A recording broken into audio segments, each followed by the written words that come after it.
Hi, it's time for another verb of the day. Today's verb is depart. Let's take a moment to look at some of the definitions or the ways that we use this verb. The first way you're likely to hear depart used is to mean to leave a particular place. So it's very common to hear this used before someone begins a journey or a trip. But it doesn't have to be that serious or that big of an event. You will just, again, hear it to mean someone is leaving a particular place. A second way depart gets used is to mean to diverge from an accepted, prescribed, or traditional course of action. And I realize the verb diverge might be a little new for us. I don't think that's one I've talked about yet, but we'll have to add it to the list. The idea here is like maybe we have this normal course of action, a normal plan, but then we go in a different direction. We don't follow that plan or we don't follow it in order. So again, we can use the verb depart to mean we're moving away from something that is traditional or something that is accepted. You should know that depart is a regular verb. To make the progressive form of the verb, all you need to do is add ing to form departing. The past tense and participle forms of this verb can be made by adding ed. Now, the base verb depart ends in a T sound. Whenever I add ed to a base verb that ends with a T sound, I'm going to add an extra syllable as I say the past tense form. So I'm going to make an id sound with it. It should sound like this: departed, departed. Okay. Now, there are a couple phrasal verbs that get used with depart. The meanings match the ones we've already talked about, but I thought it might be useful to have a few more example sentences. So the first one we'll discuss is to depart for. This means we're leaving one place to go to another place. And so the place that follows the particle for here is going to be the destination, the place you're going. An example of this might be, when does your son depart for college? There are a number of people settling into American colleges and universities this week. Some did it last week, some will do it next week, right? So here's a question, right? I want to know, when does this person's son leave their home and go to their particular school? A second phrasal verb you'll likely hear is to depart from. This can have two meanings and both tie back to our earlier definition. So the first one is again to leave a particular place. So when I use depart from, I'm talking about the place from which I am leaving. So not the destination. Destination is with for. Let's take a look at another example sentence. Will depart from the office before 8 a.m. Okay, so perhaps we've got a team of people, a group from work here making plans, maybe for tomorrow. I can see this is a simple future sentence, right? Will depart from means we're likely meeting here at the office and then we're all leaving from this particular spot, perhaps to go to a meeting or some other type of event. A second way you hear depart from used is again to mean to diverge, digress, or deviate. So again, we're moving away from something that is either traditional or accepted. An example of this might be, the ceremony departed from our customs, but it was still beautiful.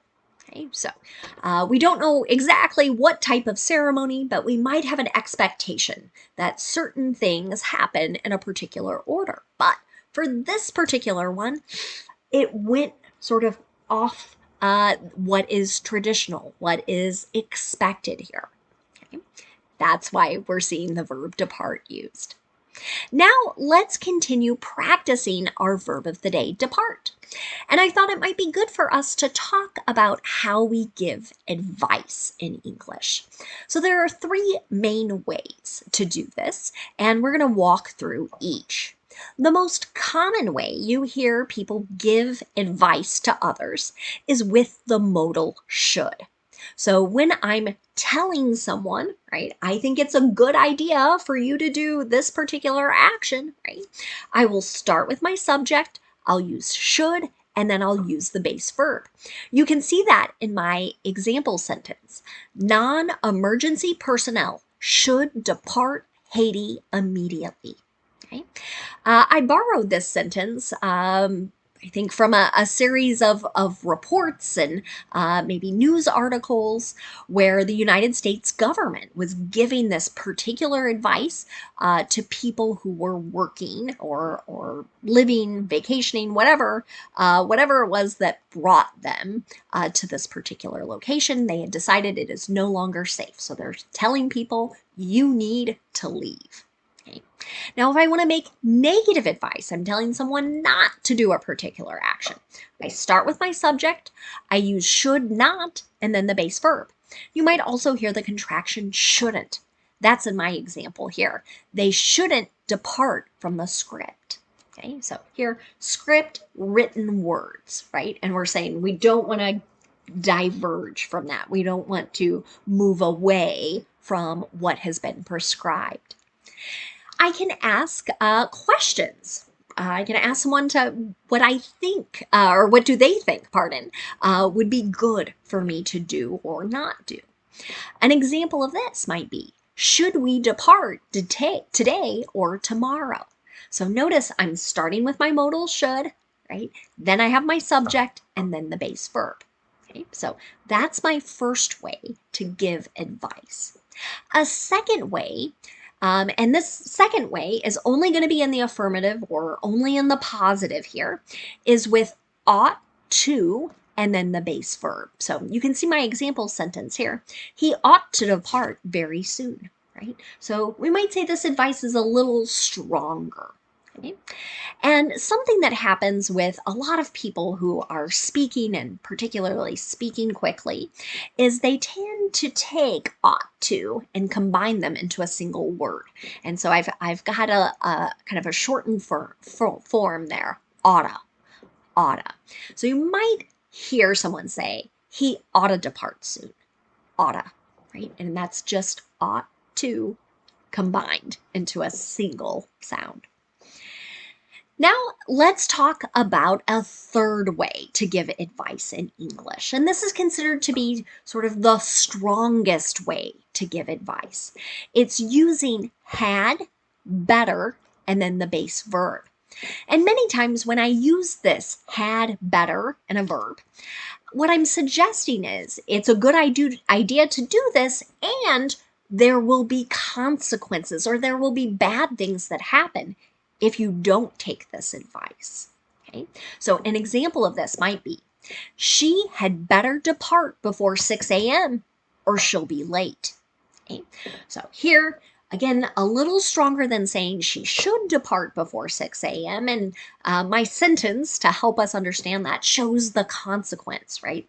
Could be very bad for someone to be late. We don't know what they would be late for. Maybe it's a flight. Maybe it's work, and maybe they've already been disciplined for being late, right? But we see this stronger form, had better. Now you can do negative sentences with had better. Okay? The way we make that is we start with our subject, had better than not, and then the base verb. You can see that in my example here. We had better not depart until this storm blows over.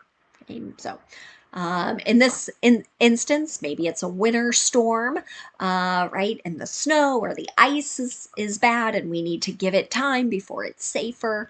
Perhaps it's a strong thunderstorm and it would just be hard to see or drive on a road. But again, there's some type of consequence or negative thing that could follow if we don't follow this advice. I hope that helps us maybe express advice to others. But let's move on now and talk about some words in a phrase related to depart. And the first word I think you might encounter is the noun departure. This is the action of leaving. That's one way to use this noun. An example of this might be, he announced his departure from the company earlier this week. Right? So here we're talking about someone who has decided they're leaving their particular role or their position at a particular company. Okay? And departure is just referring to that action of leaving.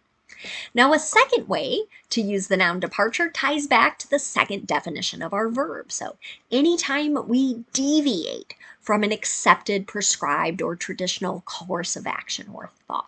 An example of this might be, the movie's departure from the book's ending was a disappointment. Has this ever happened to you where you've read a book and then the book is going to be made into a movie? You've read the book, you've loved it, then you watch the movie and the ending is totally different. I can think of one particular movie that really upset me as I watched it because I loved how the book ended, but the movie did not follow the course of action that the book had laid out for it. Another noun you might encounter is department. This just means a division of a large organization that deals with some specific subject or some area of activity.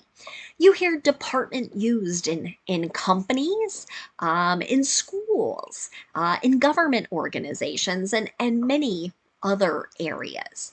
But this word depart, the root of it, I believe, comes from Latin. I was looking at this to see, are these words really connected? And it's this idea of separating. And so both our verb depart and our noun department do originate from the same Latin word. Another related word you might hear is the adjective departed. Now, this might surprise you, but when this word gets used as an adjective, many times it's used to describe someone that is deceased, and deceased means died. An example of this might be, we will honor our departed heroes at the event. Okay? So perhaps this is an event honoring military, police officers, firefighters, but those who have passed away or those who have died. The last phrase I'm going to leave you with today sort of connects to that last adjective. So you might hear someone say, depart this life or depart this world. And really what it means is to die. An example of it might be, she departed this world last Friday morning. I've seen sentences like this in obituaries, which you might encounter online on funeral homes websites. You might see them in newspapers as well, but it's sort of announcing the death of someone and recounting some of the most important moments and the most important people in those individuals' lives. So you might see, again, phrases like, she departed this world, she departed this life, on a particular date. Thank you so much for watching today's video. I hope you have a great day.